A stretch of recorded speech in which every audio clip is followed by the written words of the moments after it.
Hey everybody, hope you're all doing well. My name is Steven, and this is the Storytime channel. Today we have some entitled parent stories here, and our first story of the day is by Meltdown. Uncle burns every last bridge and spends the rest of his life alone.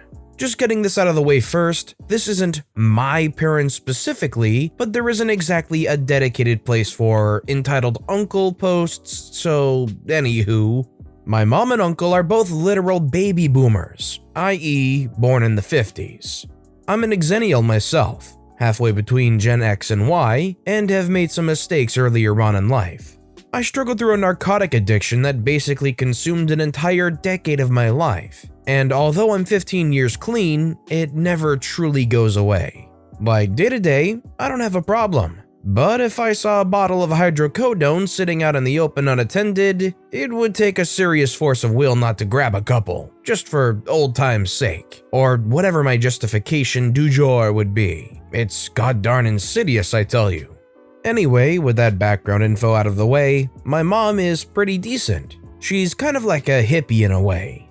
But my uncle, on the other hand, is a full-blown right-wing lunatic. I'm talking parlor user, stop the steal, lock her up, build the wall, and so on and so on.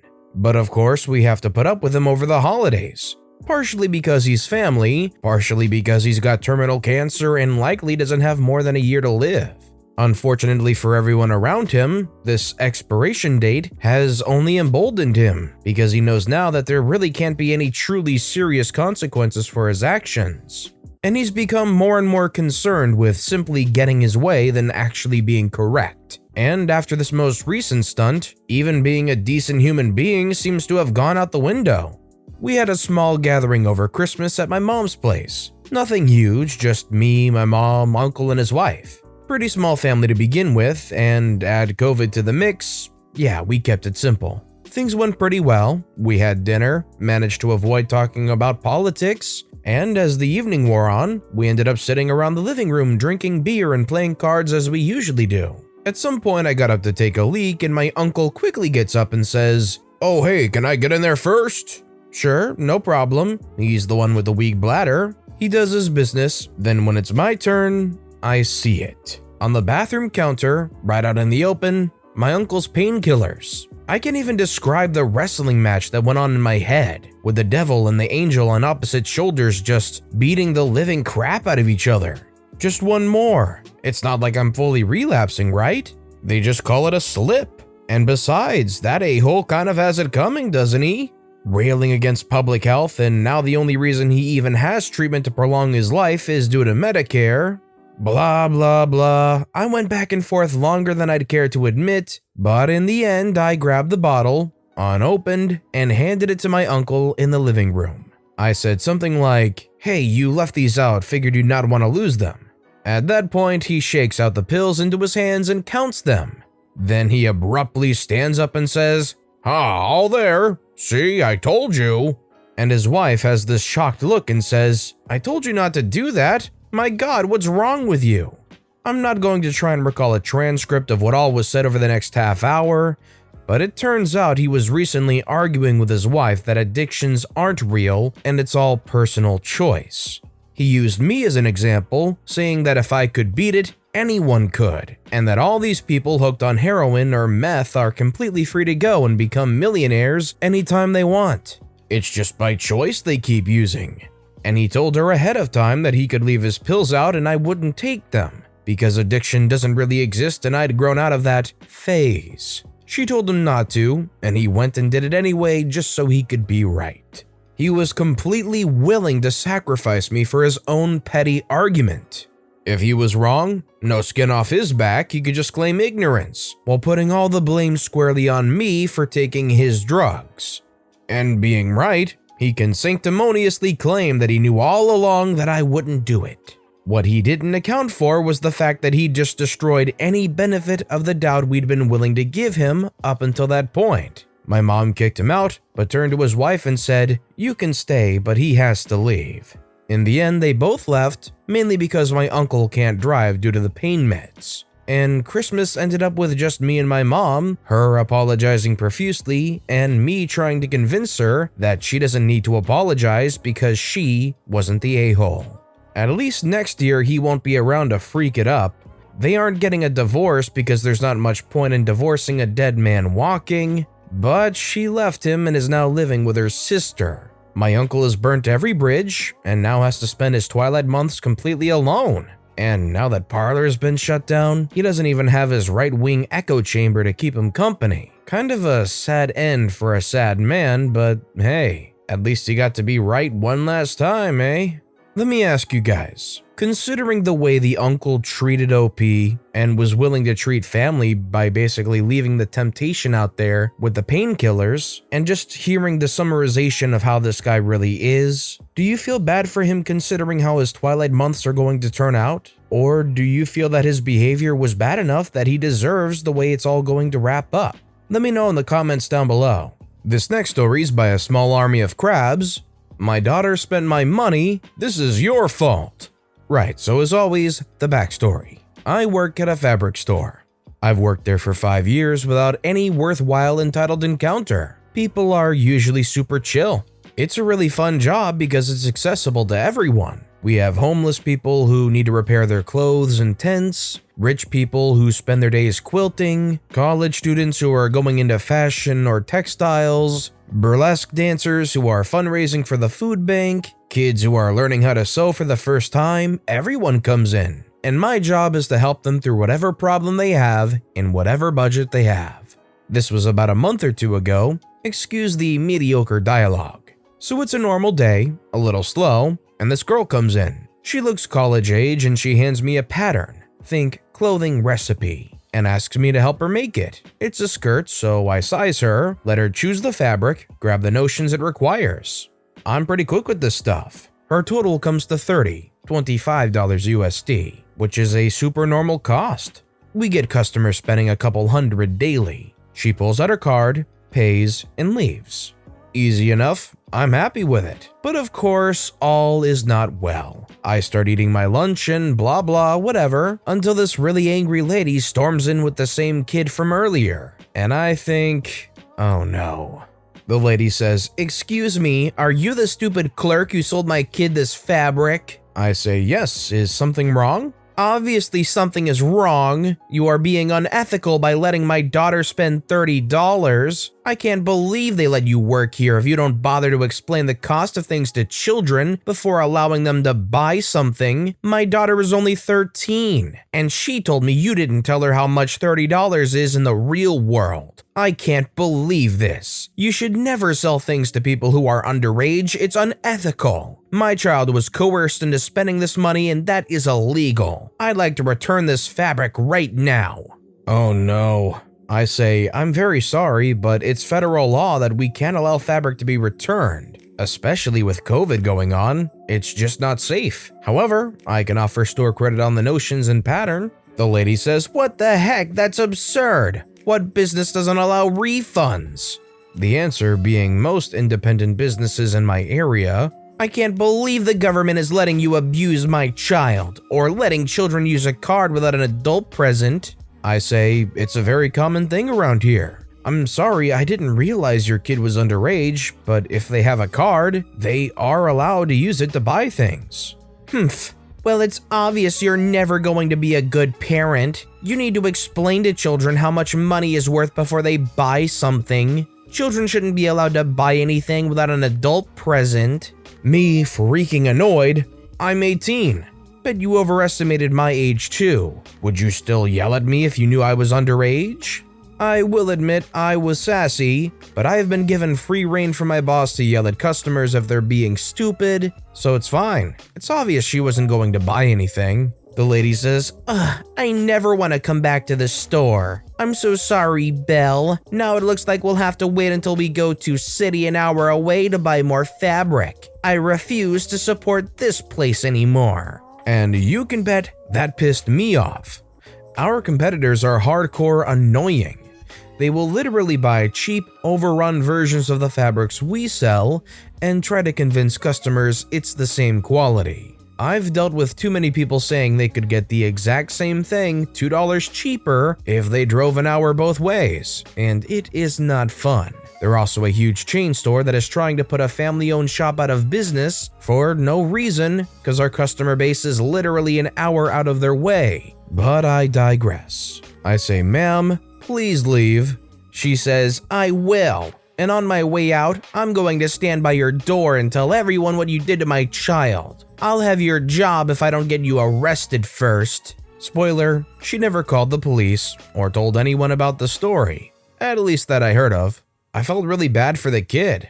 I mean, she seemed sweet. I'm really just annoyed that the entitled parent decided to make poor financial decisions on the kid's part my fault. I genuinely didn't know she was so young when I served her, but I mean, I usually get kids around that age who enjoy the hobby. A bunch have debit cards or cash of their own that they use. I have bent over backwards to help kids stay within their budget while still being able to enjoy the craft. Also, I don't want to parent for others, but I knew what money was when I was 13. I mean, I started working for my money at 14, but I still kinda understood the whole "this is finite" part. Or the "don't steal from my mom" part, and if I ever did take money from my mom, I'm the one who'd get yelled at, not the store clerk. Like, what does that teach your kid except that it's not their fault when it really is?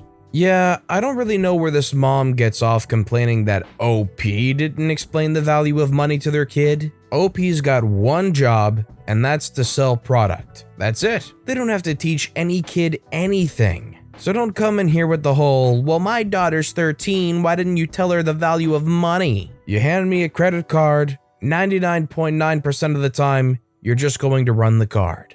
Our next story is by Flopfish30. Entitled parent claims that I'm racist for wearing a Miles Morales sweater. Just for some backstory, I'm a big fan of Spider-Man, and I'm Puerto Rican, but my skin color is white. This was around the beginning of winter, so it wasn't too cold. I get hungry, so I grab my Miles Morales sweater, the spray paint one from Spider-Verse, my mask, obviously, and some other things, then head on my way. I started walking to McDonald's and a kid and his mom pass me. The kid, I'm assuming a fan of Spider-Man, says, "Cool sweater." I say thanks and continue walking. That's when the mom gets involved. "Get back here now." I turn around because I thought maybe I accidentally tripped her son or something. I'm a pretty clumsy person. But I turn around and both of them are standing there, completely fine, her son oblivious. I say, "Is something wrong?" "How dare you wear that sweater, you racist?" Side note, this woman isn't even black. I say, "What?" "You're wearing that sweater so you can pretend that you're not racist and get the support of the Black Lives Matter community."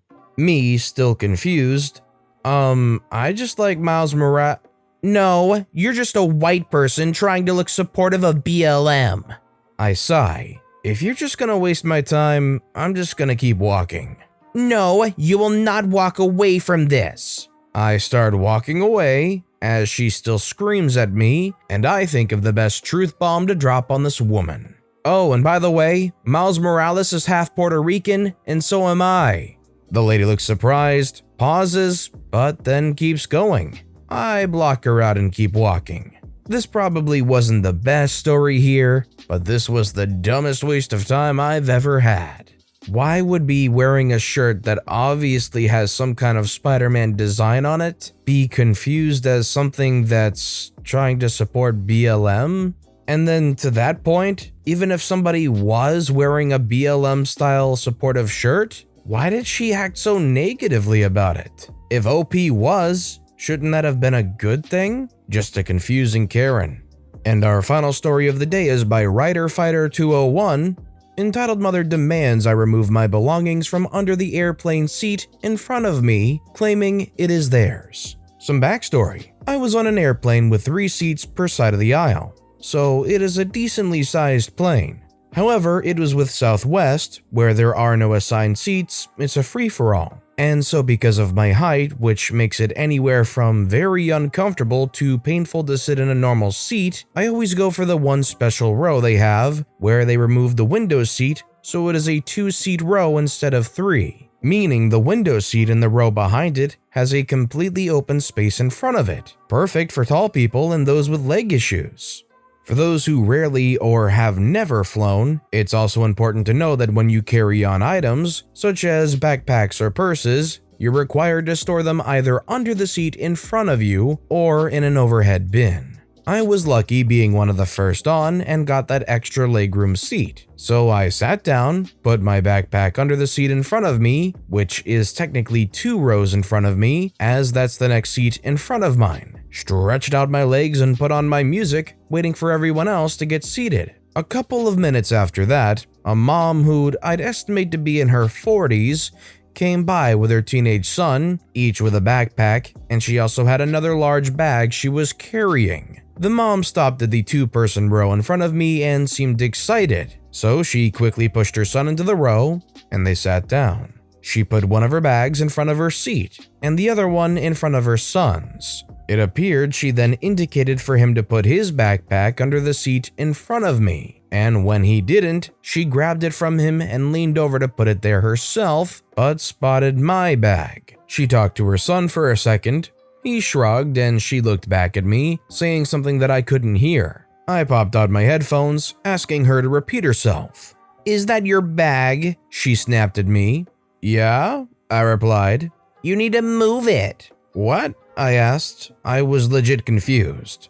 "Why?" "That's our spot," she shouted. "You need to move it so that I can put my son's bag there." I looked at my bag, then back to her, trying to figure out how she leapt to that conclusion, given that the spot was clearly in front of my seat and not directly in front of either of theirs. There were a few seconds of silence as I stared at her, my brain unable to process her level of dumb and entitlement as she impatiently waited for me to comply. "That's my spot," I replied. "No," she said with that drawn-out condescending tone. "It's in front of our row. It's ours. Move your bag right now so that I can put my son's there instead." When I didn't, she tried to grab it herself. Thankfully, her son finally spoke up and stopped her so that I didn't have to. Being accused by a Karen of assault for grabbing her wrist to keep her off of my stuff was not something I wanted to have to deal with. And we all know that's exactly what would have happened, especially with my look and size. Her son was clearly the one with the brains and pointed out that it was my spot, not theirs, because it was the next seat in front of mine. She glared at him, then at me, got really huffy, aggressively yanked all of her bags up and stomped away, yelling at her son to follow. They went a number of rows back, though I'm not sure to what end. There was still plenty of overhead storage above our rows at that point, so she would have had the same result sitting there or in another row. Because it was a sold-out flight, there wasn't an empty seat. A guy sitting next to me gave a "wow, what an idiot" sympathy look. We shared a laugh, and I went back to listening to my music. You definitely hate when a person is not only entitled, but is clearly thinking irrationally. Just because it's technically the row in front of them doesn't mean it's your spot to put the bag if there's no chair there. If that's the first spot for OP to put their bag because there's no chair between your row and OP's, that obviously means that it's OP's spot. Thankfully, I'm just glad she gave up and went away. But with that being said, that's all the time we have for today. So if you have a favorite story of the day, let me know which story and why in the comments down below. But besides that, if you enjoyed the video, please consider giving it a like. And if you haven't, subscribe and turn notifications on so you'll never miss an upcoming video. No matter what you do, whether it's just viewing the video, liking, subscribing, turning notifications on, I appreciate the heck out of it. Every little thing that you do helps the channel grow that much more, and I can't thank you enough for it. So, until next time, I hope you all have a wonderful day, and I'll be right here next time on the Storytime channel.